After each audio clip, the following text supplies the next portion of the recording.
5 seconds. Start. மாண்புமிகு சட்டமன்ற பேரவை உறுப்பினர்களே வணக்கம்.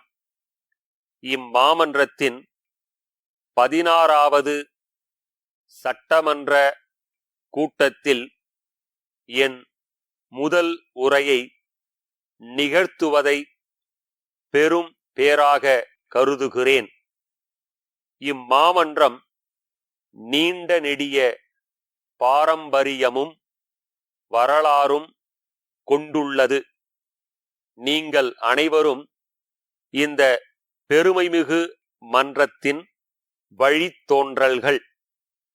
உங்கள் அனைவருக்கும், தமிழ்நாட்டு மக்களுக்கும் என் இனிய ஆங்கில புத்தாண்டு நல்வாழ்த்துக்களையும் பொங்கல் திருநாள் வாழ்த்துக்களையும் தெரிவித்துக் கொள்கிறேன். இப்புத்தாண்டில் தமிழ்நாட்டு மக்கள் வாழ்வில் வளமும் நலமும் பெற்று மகிழ்வுடன் வாழ உளமாற வாழ்த்துகிறேன். இந்த அரசு பதவியேற்ற முதல் நொடியில் இருந்தே ஒட்டுமொத்த அரசு இயந்திரங்களும் முடுக்கி விடப்பட்டதுடன் மருத்துவ கட்டமைப்பும் மேம்படுத்தப்பட்டுள்ளது. மாநிலத்தின் பொருளாதாரமும் மக்கள் வாழ்வாதாரமும் பெருமளவில் பாதிப்படையாமல் கொரோனா பெரும் தொற்றை இந்த அரசு வெற்றிகரமாக கட்டுப்படுத்திய முறை நமது நாட்டிற்கே முன்னோடியாக அமைந்தது. கொரோனா தடுப்பூசி செலுத்துவது குறித்து இந்த அரசு மேற்கொண்டுள்ள சீரிய முயற்சிகள் முழுமையாக வெற்றி பெற தமிழ்நாட்டு மக்கள் தொடர்ந்து ஒத்துழைப்பு அளிக்க வேண்டும் என இந்த நேரத்தில் கேட்டுக்கொள்கிறேன்.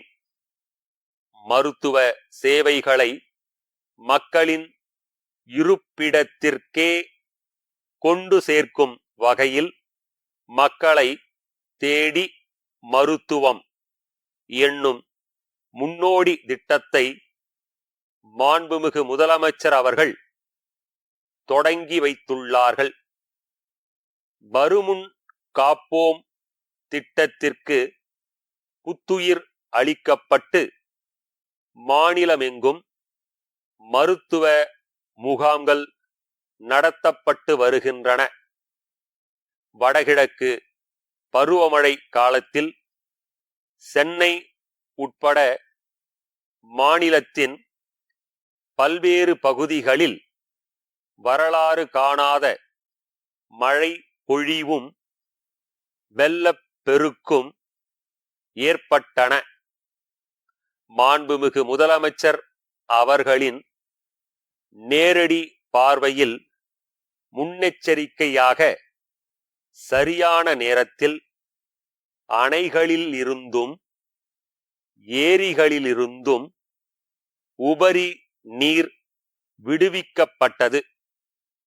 மாண்புமிகு முதலமைச்சர் அவர்களே பாதிக்கப்பட்ட மாவட்டங்களுக்கு நேரில் சென்று பார்வையிட்டு பாதிக்கப்பட்ட மக்களுக்கு உடனடி நிவாரணம் அளிக்கப்படுவதை உறுதி செய்து பேரிடர் நிவாரண பணிகளை முன்னின்று நடத்தியது பாராட்டிற்குரியது.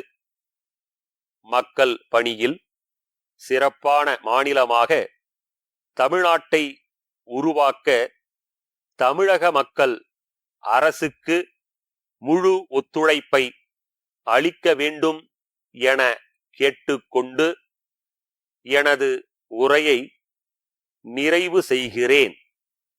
தேனி விஜயா மின்பொருள் நிறுவனத்தின் மேலாளர், கோயம்புத்தூர் திருவாளர்கள் கோகிலா சகோதரிகள் கூட்டமைப்பின் மேலாளருக்கு எழுதிய 24/5/2022 நாளிட்ட கடிதம். அன்புடையீர், கடந்த நவம்பர் மாதத்தில் பெய்த பெருமழையால் பல்வேறு இடங்களில் மக்கள் வசிக்கும் பகுதிகளில் பெரு வெள்ளம் ஏற்பட்டு பெரும்பான்மையான இல்லங்களில் நீர் புகுந்து அங்கே வசிக்கக்கூடிய மக்கள் மிகுந்த துயரத்திற்கு ஆளாகியுள்ளார்கள். அரசும் தன்னார்வ அமைப்புகளும் மக்களின் துயரை தீர்க்க உதவியுள்ளன. பாதிக்கப்பட்ட இல்லங்களில் வீட்டு உபயோக மின் பொருட்கள் பழுதாகி உள்ள நிலையில் தங்கள் நிறுவனத்தின் மூலம் விற்பனை செய்யப்படும் எங்கள் தயாரிப்பு மின் பொருட்களுக்கு கூடுதலாக 10% தள்ளுபடி அளித்து விற்பனை செய்திட அன்புடன் கேட்டுக்கொள்கிறேன்.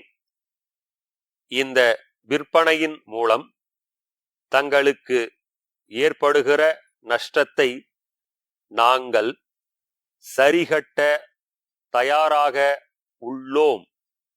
தங்கள் உண்மையுள்ள